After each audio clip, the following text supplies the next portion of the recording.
Hello guys, we will be sharing a 2-day trip in Bacolod. Hi, it's Dea and Brian. We departed Manila at 7:05 a.m. and we arrived in Bacolod Silay Airport at 8:30 a.m. First stop is the Bacolod City Welcome Marker. We decided to join a carpool since Grab from airport was too expensive.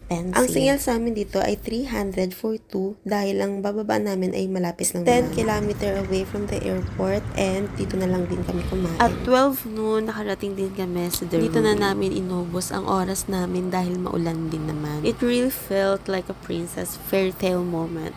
Lalo na bagay sa dress ko. Look, landi-landian lang, takbo-takbo.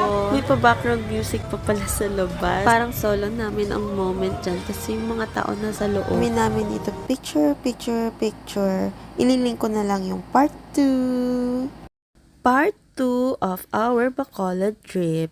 Hi, it's Dea and Brian. Share lang namin ang entrance fee at few reminders lang. Pag pupunta kayo dito, better check first the Facebook page para sa mga listed events. May mga research kami dito na nagpunta pero closed. Ito yung Facebook page nila. From Bacolod Welcome Marker, 82 pesos lang ang grab namin papuntang Jerusalem. At 3 p.m. nakarating din kami sa Urban View Hotel para magpahinga. Nasa 3rd floor kami at aakyatin namin tong hagdan na to dahil walang elevator. 16 minutes away lang ito sa The Ruins. Hindi pala ako nakapag-record ng video dito. Napasarap kasi ang pahinga. Anyway, ang lapit lang din ng bongbongs dito. At 7 p.m. bumili muna kami ng pasalubong at kumain na rin sa chicken house. Paglabas namin dito, baha na. At kahit baha sa daan, nag-dessert pa rin kami sa Kalea. Mag-part 3 ako para sa day 2.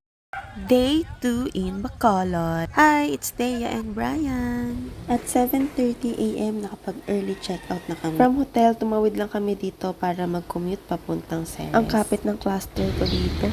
Bumaba lang kami dito sa Barangay Boroon and nag-tricycle. Maganda kung may early booking na kayo dito.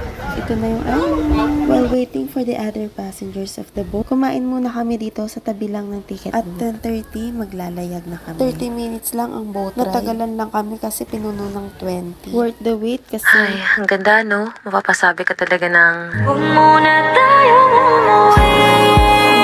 At ang dami naming picture. At 3 p.m. we decided to take an air-conditioned bus going to Artis. Dito na rin kami kumain sa Aida. Since ang flight namin ay 11 p.m., nakadaan pa kami ng church. So, yeah, hanggang dito na lang. Bye!